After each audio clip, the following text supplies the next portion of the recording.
কেমন আছো রীতি? কি হলো, কথা বলছো না কেন? তুমি কি কাল রাতের জন্য এখনো আমার উপর রাগ করে আছো? এটা কে রীতি? ওই আমাদের পাড়াতেই বাড়ি। কেন মিথ্যা বলছো রীতি? বলে দাও আমি তোমার বয়ফ্রেন্ড। এসব কি বলছে রীতি? ও কি সত্যি তোমার বয়ফ্রেন্ড? এই জানোয়ার, তুই আমার বিবাহ দেশি, তুই ভেঙে দে আমার বিয়ে। তোকে ভালোবাসি, আমার জীবনের সব থেকে বড় ভুল ছিল। কি করছো?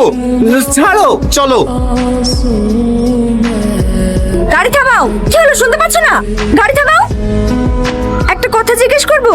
হ্যাঁ করো। তুমি আমাকে কতটা বিশ্বাস করো? করতাম। তার মানে এখন আর করো না, তাই তো?